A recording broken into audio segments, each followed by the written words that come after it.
Pega a sua Bíblia, meu irmão. Minha irmã, hoje é o culto de fé. E num culto de fé, nada melhor do que falar de fé. Amém? Então pega a sua Bíblia, Evangelho escreveu Marcos. Capítulo de número 4. Louvado seja o Senhor nosso Deus. Evangelho de Marcos, capítulo de número 4. Graça nós te damos, Senhor. Evangelho de Marcos, capítulo de número 4. Versículo de número 35. Evangelho de Marcos, capítulo 4, versículo 35.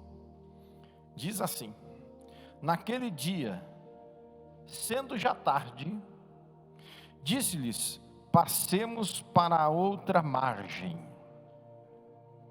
Passemos para outra margem. E eles, deixando a multidão, levaram consigo assim como estava no barco, e havia também com ele outros barquinhos. E levantando-se grande temporal de vento,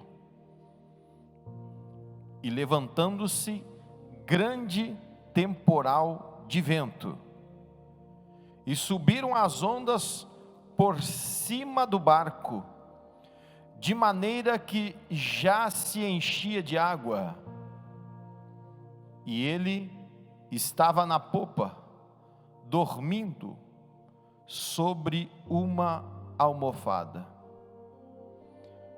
Despertaram-lhe, dizendo-lhe: mestre, não te importa que pereçamos? Mestre, não te importa que pereçamos? E ele, despertando, repreendeu o vento e disse ao mar: cala-te, aquieta-te. E o vento se aquietou, e houve grande bonança. Grande bonança. E disse-lhes: por que sois tão tímidos? Por que sois tão tímidos? Ainda não tendes fé? Ainda não tendes fé? E sentiram um grande temor. Grande temor. E diziam uns aos outros: mas quem é este, que até o vento e o mar lhe obedecem? Quem é este, que até o vento e o mar lhe obedecem? Feche os teus olhos, recline a tua fronte, meu irmão. Pai das luzes, onde não existe sombra de variação, nós queremos te agradecer, Senhor, a oportunidade de, neste culto de fé, apregoarmos a santa e poderosa palavra tua. Palavra, Senhor, que transforma, palavra esta que liberta, palavra essa, Senhor, que modifica, palavra essa que cura, palavra essa que gera milagre, palavra essa, Senhor, que muda, Senhor, vida, palavra esta, Senhor, que transforma o mais terrível pecador. Palavra essa, Senhor, se não outra, que a palavra de nosso Senhor e Salvador Jesus Cristo. Nessa noite, Senhor, nós queremos nos despojar do nosso intelecto e rogar que o Espírito Espírito Santo de Deus, professor por excelência, ministrador daqueles que creem, Senhor, vem sobre nós, abre-nos o entendimento, Senhor, dá-nos, Senhor, a saber a revelação, para que possamos entender, Senhor, e aceitar o milagre através da Tua palavra. Rogamos, Senhor, e bendizemos o nome de Jesus, e você que crê, diga amém. Sente nesse mesmo Espírito, aleluia. Marcos é um dos escritores biográficos da vida do nosso Senhor Jesus Cristo. Para a curiosidade nossa, Marcos não foi discípulo de Jesus. Na verdade, o nome dele era João Marcos.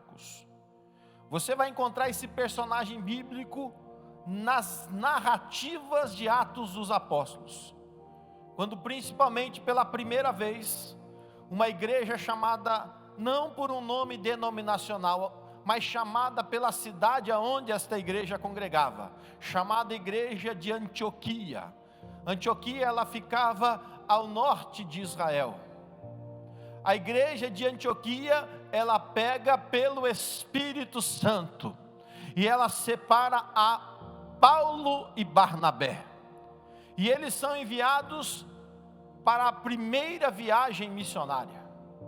E nessa primeira viagem missionária, os acompanha um jovem chamado João Marcos. Amém, irmãos? E João Marcos, ele escreve então a história do Evangelho de Jesus Cristo. Por isso que muitas vezes você vai ver em algumas Bíblias escrito Evangelho de nosso Senhor Jesus Cristo segundo João Marcos. João Marcos é um dos que tem esta narrativa da primeira vez que Jesus com seus discípulos enfrentam uma tempestade em meio ao mar da Galileia. Quando Jesus está ali, irmãos, se você pega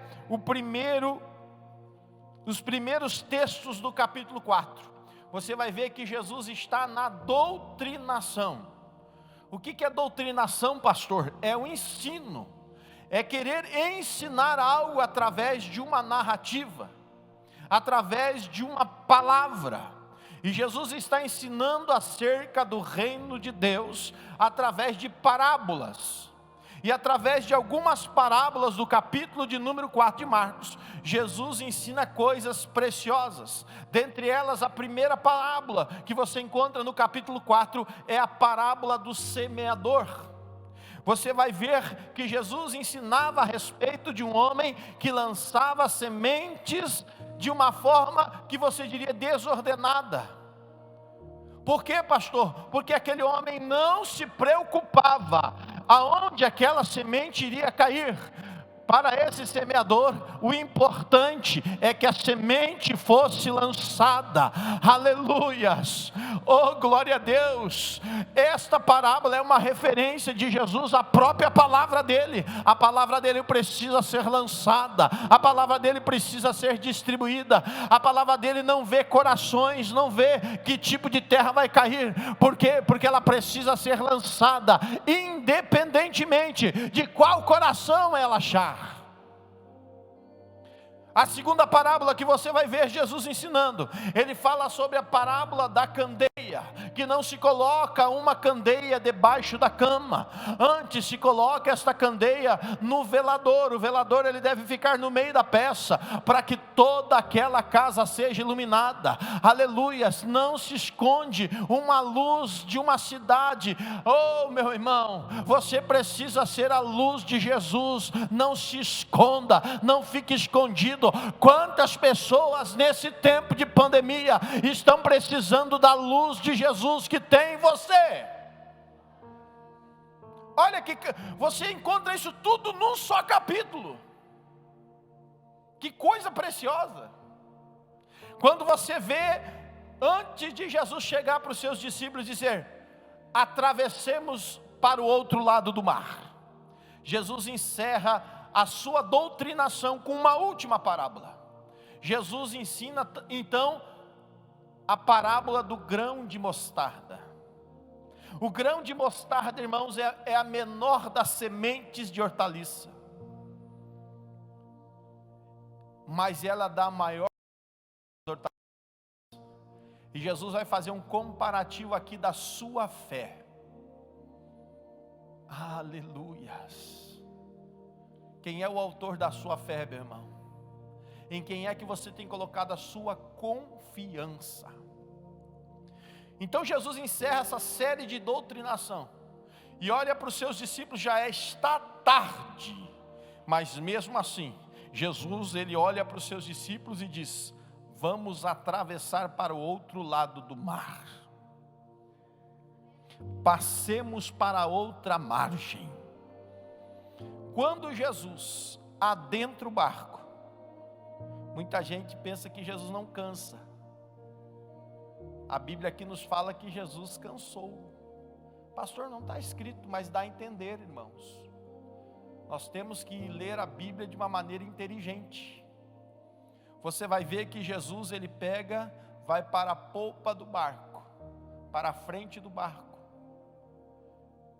E ele então pega uma almofada e ele reclina a sua cabeça e dorme.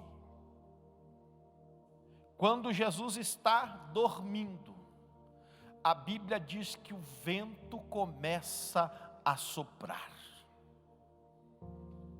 O vento começa a assoprar. O meu quarto ele fica com uma quina de janela. E quando o vento começa a soprar da lagoa, irmãos, aquilo começa a assoviar. E é forte. E você começa até a sentir a força do vento. Eu tento imaginar os discípulos com Jesus dormindo no barco, e o vento começa a soprar, o vento começa a assoviar, o vento começa a levantar as ondas. Você não sabe de onde o vento vem, irmãos. Até um texto bíblico diz: você não sabe de onde vem o vento e nem para onde o vento vai. Você não sabe a hora que o vento vai levantar. Você sabe que biblicamente falando, irmãos, vento é uma tipologia, é um símbolo, é uma analogia de adversidades, de lutas, de problemas, de tribulações. Então, quando você ouve a palavra, e o vento começou a soprar, quer dizer o quê? Numa vida espiritual, começaram as provas, começaram as lutas, começaram as tribulações. Você não sabe quando um vento vai se levantar na sua vida.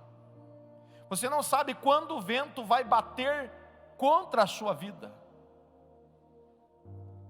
A primeira coisa que eu quero que você escreva na tábua do seu coração, porque aquele que escreve na tábua do seu coração nunca esquece: ter Jesus no barco não é garantia que o vento não vai soprar na sua vida.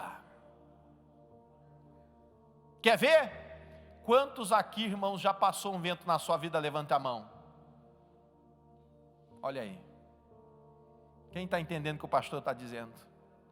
Ter Jesus no barco da sua vida não é garantia que o vento não vai soprar. Você sabe, irmãos, que biblicamente existem 4 ventos: o vento norte, o vento sul, o vento oriental e o vento ocidental. Quando o vento oriental se levanta, ele é um vento que passa e seca tudo. É um vento que ele gera uma estiagem. Pastor, quero que você Marque aí para você entender o que o pastor está falando. Não, isso é uma relação à geografia bíblica. Ou seja, quando eu estou falando de ventos, eu estou falando em relação à geografia bíblica em Israel. Porque tem gente que diz assim, quando levanta do Oriente aqui, que é o vento leste, vem chuva, pastor. Mas em Israel, quando venta um vento oriental, é um vento devastador. Quando vem um vento do norte, é um vento gélido, porque sopra das montanhas que estão com neve, como no Monte Negueb, e trazem muito frio. Quando vem um vento sul, é um vento de destruição. Pastor, que miséria é essa, pastor? Mas quando vem um vento ocidental, é um vento que segura. É tão interessante, irmãos, que o vento ocidental, quando ele sopra, ele segura os outros 3 ventos. Só quem é espiritual já está entendendo, irmão. Quem está entendendo o que Deus está falando aqui?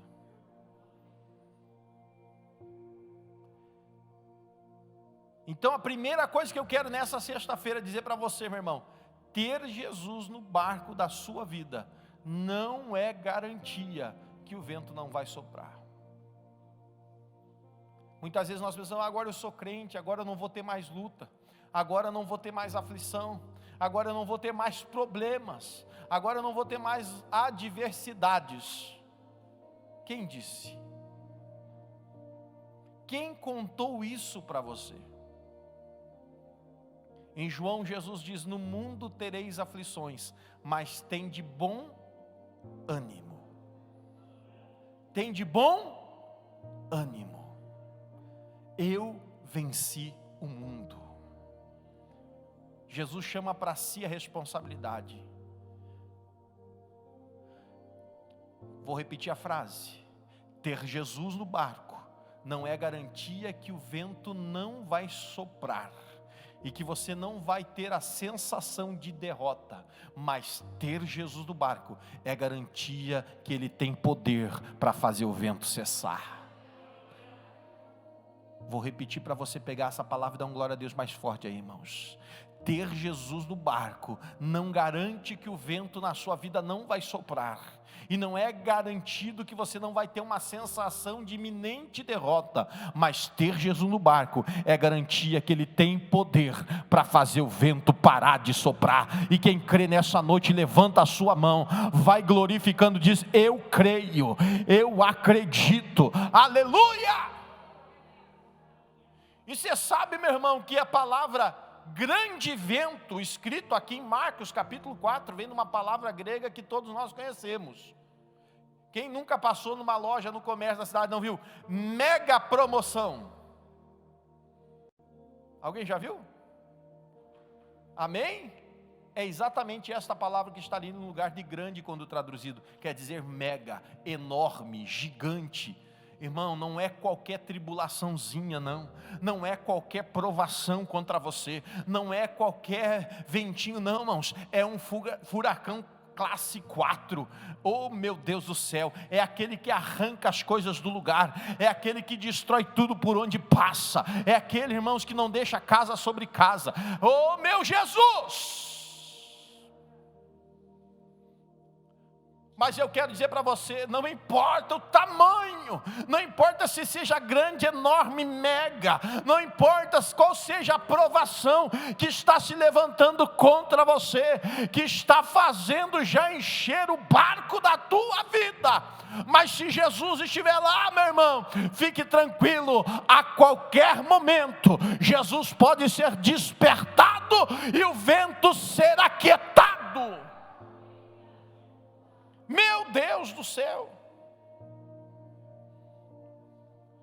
Quando eu estava vindo de Morredondo ontem com o presbítero Claudiomar, antes de chegarmos à cascata, nós passamos por uma ponte, e o presbítero Claudiomar, me chamou a atenção e disse: pastor, preste atenção numa casa que está no leito do rio.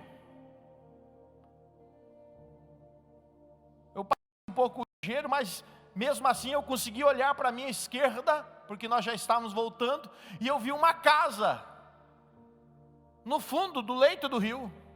E ele disse: pastor, o senhor lembra da enchente de 2009?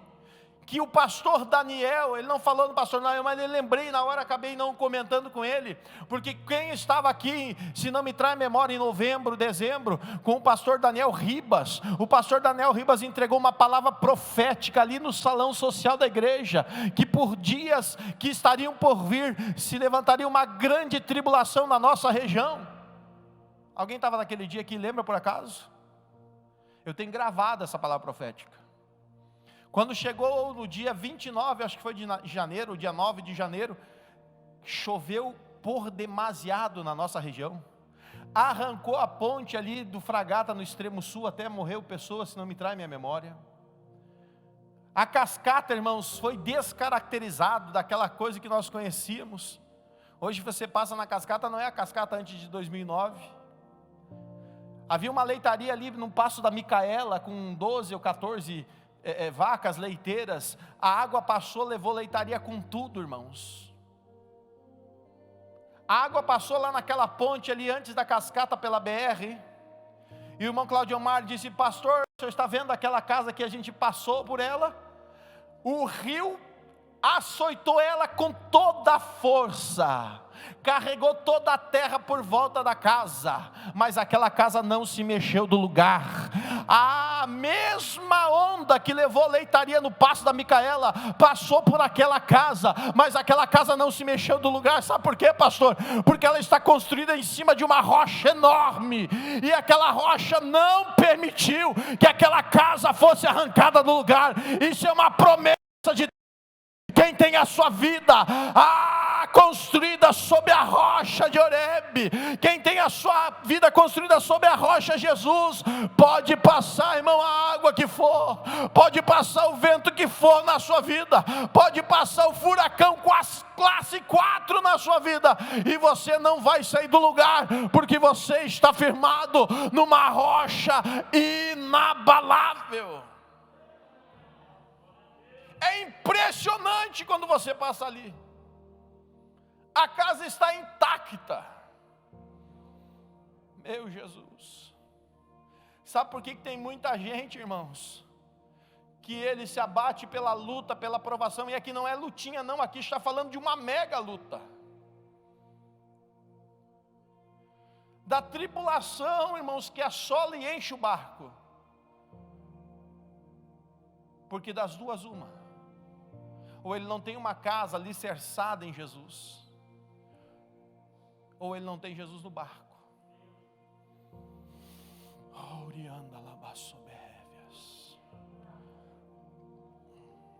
Eu quero que você escreva a segunda coisa na tábua do seu coração nessa noite.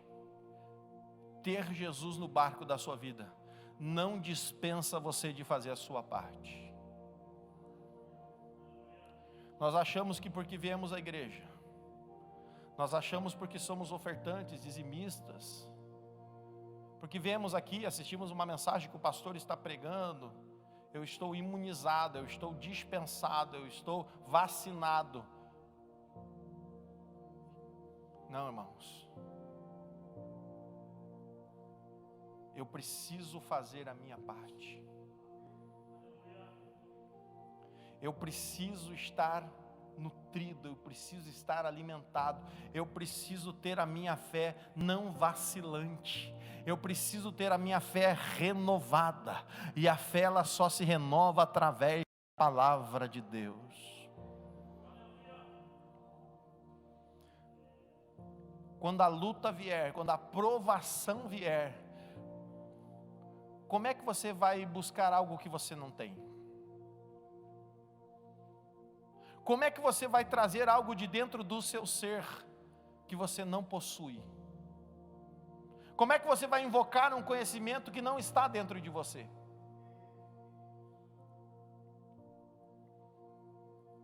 É a mesma coisa que às vezes eu falo para o meu filho, Quando você for fazer a sua prova na escola, se você não estudou, você não vai passar. Muita gente é que nem estudante, chega na hora da prova e diz: Jesus, me ajuda na prova. Tá, mas você sabe o conteúdo? Como é que eu vou lembrar você daquilo que você não conhece, daquilo que você nunca ouviu, daquilo que você não sabe?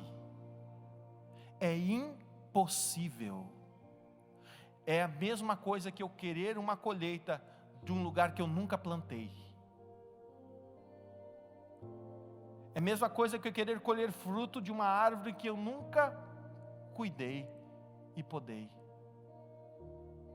Quem está entendendo o que Jesus está falando aqui, meu irmão? Você compreende isso? Você consegue entender isso, meu irmão? Você precisa estar alicerçado espiritualmente. Não é o simples fato de você confessar Jesus. Não, Jesus está no meu barco, pastor. Isso não exime você de ter uma vida com Jesus, de você se alimentar da palavra de Jesus. João capítulo 15, perdão. Jesus vai dizer: você é meu amigo, se você fizer o que eu te mando você. Se você cumpre a minha palavra. Nós queremos os benefícios de ter Jesus no barco,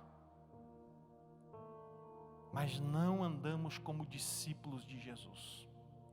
Se você prestar atenção no versículo de número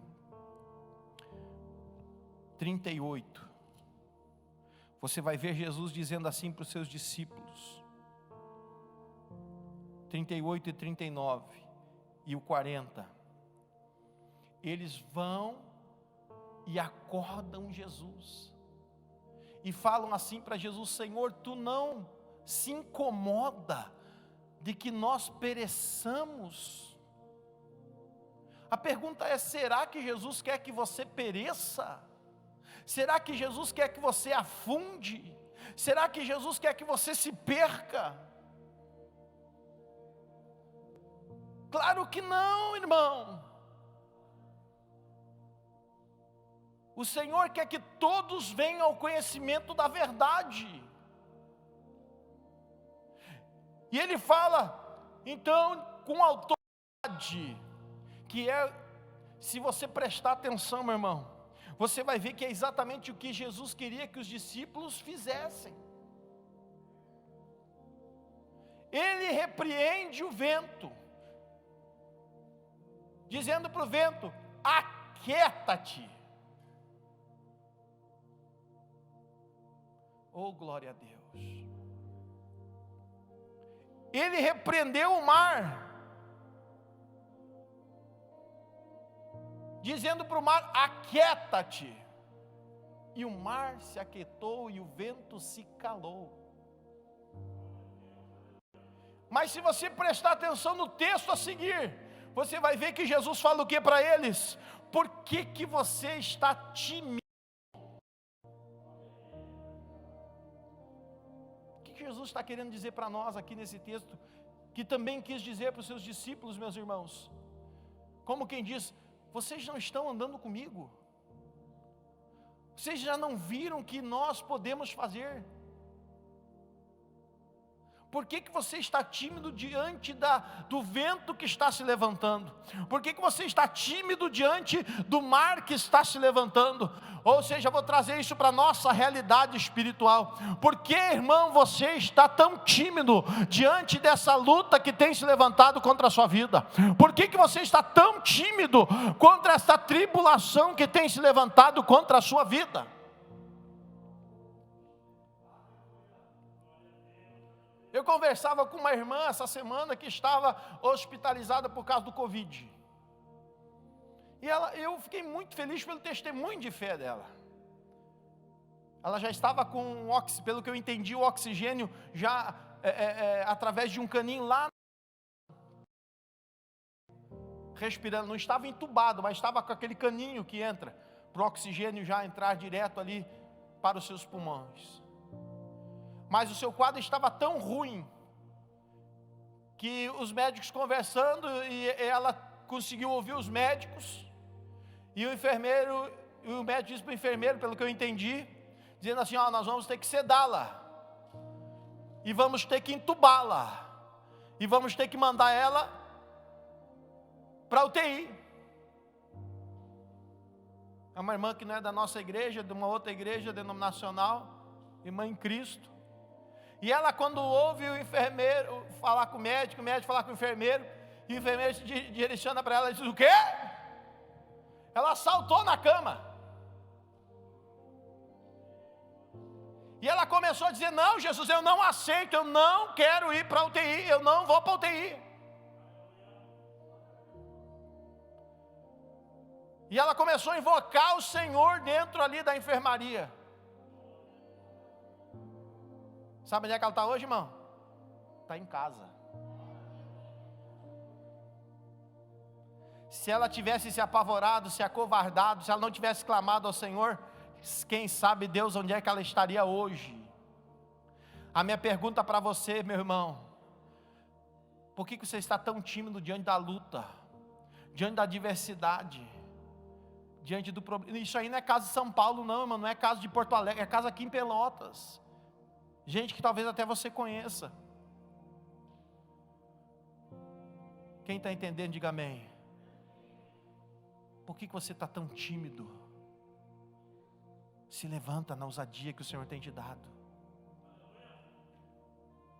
Vença a timidez. Vença a luta. Jesus está dizendo aqui para os seus discípulos: por que você está tão tímido? Você não tem fé, você ainda não está crendo. Jesus está convidando-nos nessa noite a crer. Eu não sei como o Márcio falou aqui, eu não sei como é que você passou pelas portas aqui não, meu irmão, mas eu sei como é que você pode sair daqui. Você pode sair daqui abençoado, você pode sair daqui com o teu milagre. Eu não sei como é que você está na sua casa, meu irmão, eu não sei se você está passando por um problema de enfermidade, eu não sei se você está aí, quem sabe, contaminado pelo Covid, eu não sei, mas eu sei de uma coisa: se você crer, você pode nessa noite ser curado, você pode nessa noite ser abençoado, você pode nessa noite ser tocado, você pode ter nessa noite o teu problema solucionado. Eu quero louvar o Senhor Jesus Cristo, porque eu não sei quando é que ela poderá estar conosco. Quem lembra que na sexta-feira passada eu mencionei aqui a filha da irmã Letícia? Quem lembra que eu pedi oração aqui? A filha da irmã Letícia teve um derrame no seu cérebro, provavelmente teria que ser operado de emergência. Os médicos estavam se reunindo para operar. Eu pedi oração no ciclo de oração, pedi oração lá no grupo de intercessores, receberam lá intercessores, amém. Pedi de oração pela filha da irmã Letícia, Luísa, 14 anos, paralisou o seu lado todo do corpo. Os médicos fizeram uma tomografia, e reuniram com a família e disseram: a sua filha está com um tumor na cabeça. Não deu nem tempo de contar aqui para a igreja que estava com um tumor e precisava de oração, mas eu sei que os grupos receberam pedindo oração por causa que a menina estava com um tumor na cabeça. Quem recebeu a mensagem aí pedindo oração? Aleluia, Jesus.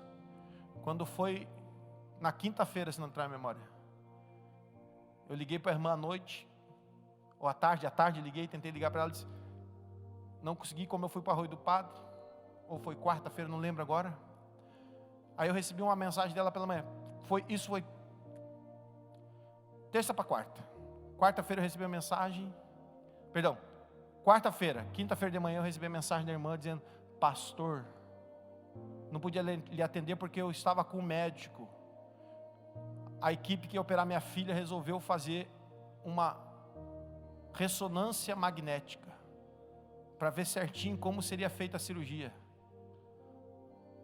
Não acharam mais o tumor, pastor. Ela está com um derrame, tem que tratar, vai ter que fazer todo um acompanhamento, mas tem lá uma tomografia com o tumor e uma ressonância magnética que é muito mais precisa sem nada. Se você quiser, eu passo o número para você falar com a irmã Letícia, para você conversar com ela. A família está feliz, está alegre. A menina vai precisar se recuperar, vai precisar, quem sabe, fazer fisioterapia. Nós cremos que o mesmo Deus que iniciou a boa obra vai terminá-la. É a mesma coisa que Deus fez com a Ana. Aleluia, que os médicos não davam mais vida para ela em cima de uma maca lá dentro do pronto-socorro, né, Omar?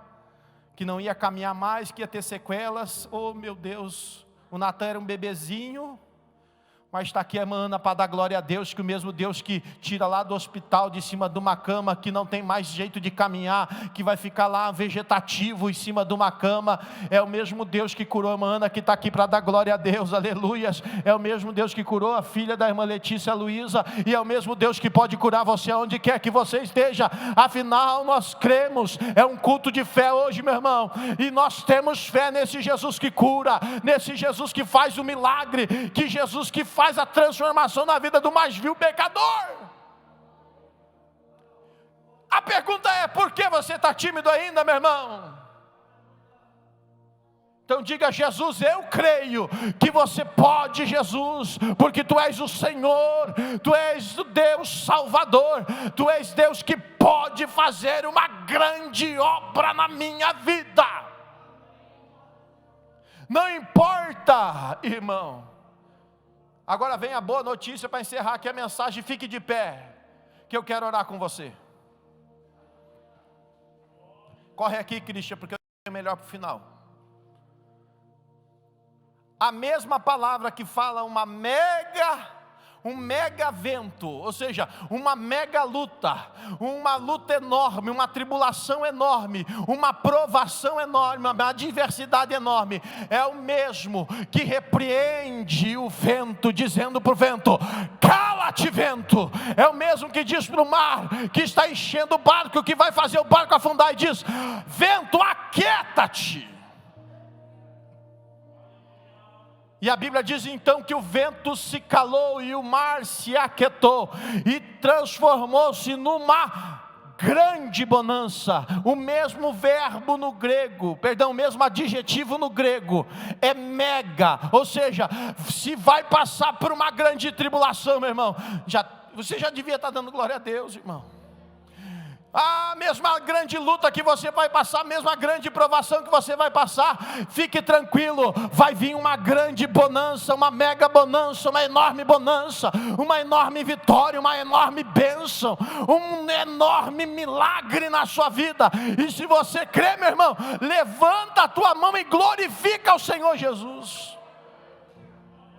Vem cá, irmão Cristian, cadê o Cristian? Vem cá, Cristian, eu vou... Irmão Cristian estava no seu trabalho, eu vou ajudar ele aqui, e ele finaliza. Ele estava trabalhando, ele trabalha numa empreiteira de construção, e ele estava lá fazendo um madeiramento, é isso, né? Com uma maquita,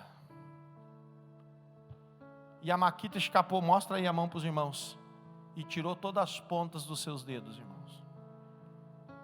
Irmão Gilmar já se arrepiou lá, né, irmão Gilmar? Que trabalha com construção, sabe como é que é, né? Conta para os irmãos qual era a expectativa. Irmão Cristian é obreiro ali da nossa igreja Getúlio Vargas, cooperador, músico, tocava guitarra. E agora, como é que eu vou fazer? Eu acho que ele está mais preocupado porque não ia poder mais tocar guitarra, irmãos. Conta aí, irmão Cristian. Amém, graças a paz, irmãos. Como o pastor falou, eu acabei sofrendo um acidente e amputei a parte dos meus dedos da mão esquerda. Isso aconteceu dia 23 de março desse ano agora. E aquilo ali começou a me incomodar, porque, como o pastor falou, eu sou músico da igreja ali, Ministério Chama Viva, bairro Getúlio Vargas. E aquilo ali começou a me incomodar porque eu estava impossibilitado de fazer aquilo que eu mais gostava de fazer. E bateu o desejo, vontade de desistir, sim. Mas Deus tem um propósito para a vida de cada um de nós.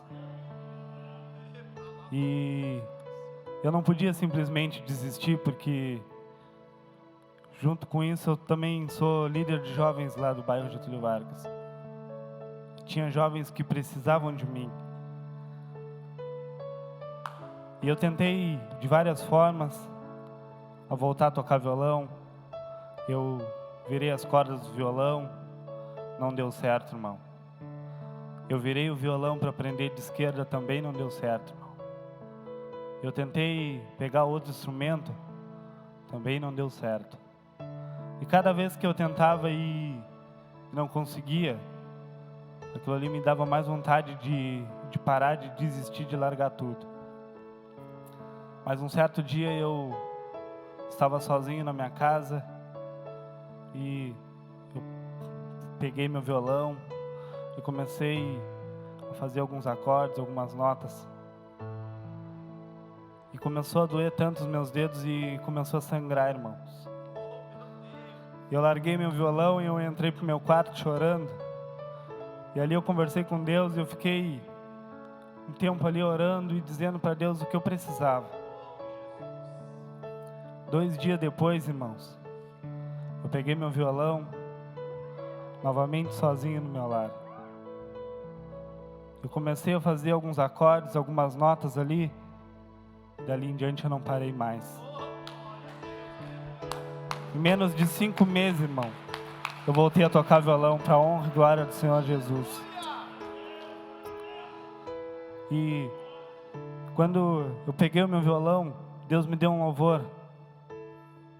Depois de 5 meses, irmãos, voltar a tocar violão sem a ponta dos dedos. Quem toca violão, quem toca algum instrumento sabe o quanto é difícil de você aprender a tocar algum instrumento. Imagina você ter que reaprender a tocar esse instrumento sem a ponta dos teus dedos. E esse louvor que Deus me deu, depois de 5 meses, foi o louvor que o Márcio cantou hoje aqui. Que diz: eu tenho um Deus que não vai deixar essa luta me matar e o desespero me tomar. Você pode dar glória a Deus por isso, irmãos? Assim como o Márcio cantou, o choro dura uma noite, mas a alegria, ela virá pela manhã. A mensagem de hoje falou bastante de luta. E eu quero dizer algo nessa noite: se você está passando por uma luta, alguma dificuldade, deixa eu dizer algo para você. Você é Deus que não vai deixar essa luta te matar. Amém? Agradeço a minha oportunidade, pastor. E aí, meu irmão? Você vai ficar tímido? Se alguém olhasse para o irmão Christian e visse ele sem as pontas dos dedos, ele tem a ponta dos seus dedos amputadas. Diriam para ele: você nunca mais vai conseguir tocar o seu instrumento. É impossível você tocar o seu instrumento. Você não tem a ponta dos seus dedos, você não vai conseguir fazer os acordes. Ele podia ter aceitado isso, mas ele não aceitou. Ele foi para o melhor lugar que existe, irmão. Ele foi para a presença de Deus. Ele foi lá para o seu secreto, no seu quarto. Ele começou a clamar ao Deus que ele serve. E aí, meu irmão, eu não sei qual é a sua luta, eu não sei qual é a tempestade que está batendo aí sobre o seu barco, mas eu sei de uma coisa: você serve a Jesus. Você que está em casa serve a Jesus. Está com Jesus aí no barco? Então fique tranquilo, você vai chegar do outro lado. Feche os teus olhos nesse instante. Você que precisa da oração intercessória, nós estamos encerrando o culto. Quem sabe você precisa da resposta de Deus para um vento que está batendo aí, irmão. Quem sabe você precisa da resposta de Deus por causa de um mar que está querendo encher o barco. Mas você vai fazer a sua parte agora. Você vai fazer que nem o irmão Christian. Eu tento imaginar os esforços que o Christian não teve que fazer, e a dor nos seus músculos e nervos dos dedos, para tentar fazer os acordes. Uma vez ele chegou aqui, até disse: pastor, ora por mim, eu estou começando a querer tocar violão. Ele tinha umas dedeiras na ponta dos dedos, porque os seus dedos estavam se abrindo, né, irmão Márcio? Christian, estavam se abrindo por causa dos esforços. Mas ele dizia: eu não vou desistir, pastor, Deus vai me dar graça. Ele disse: vai em frente, filho. Oh, glória a Deus. Aleluia. Hoje ele não precisa mais das dedeiras. Aleluias. Oh, glória a Deus. Então feche os teus olhos aí, meu irmão. Põe a mão sobre o seu coração, você que quer oração intercessória nesse instante. Eterno Deus, Tu és o mesmo Deus poderoso, que enviou o seu Filho Jesus a este mundo, para que todo aquele que cresce em Ti fosse mais do que vencedor. Oh, conforme o apóstolo Paulo em Romanos capítulo 8 nos diz: se Deus é por nós, quem será contra nós? Aleluias. Então, em o nome de Jesus, essa luta vai passar, meu irmão. Oh, eu creio que Jesus pode fazer um milagre na sua vida. Eu creio que Jesus pode fazer esse vento se calar e esse mar na sua vida se aquietar. Ele é o teu Senhor, Ele é o teu Salvador. Senhor, por isso em teu nome, Jesus, nós abençoamos e profetizamos em cima da palavra. Senhor, não é, Senhor, revelação de coração de homem, mas é na tua palavra, Senhor. Nós queremos abençoar a tua igreja nesse culto de fé, para a cura, para milagres, para transformação de vida, para libertação de oprimidos, para libertação de endemoniados, Senhor, para casas sendo libertas, famílias sendo libertas, filhos sendo libertos, rompendo as cadeias e as correntes em o nome do Senhor Jesus. E eu vou ouvir aqui, Senhor, testemunhos como o do irmão Cristian. Eu vou ouvir aqui testemunhos, Senhor, como os da Mana. Eu vou ouvir aqui na tua casa testemunhos, Senhor, como os da irmã, Senhor, Letícia. Porque Tu ainda é o mesmo ontem, Tu és o mesmo hoje e serás eternamente Senhor dos senhores, o Rei dos reis. E nós cremos em Ti, Senhor.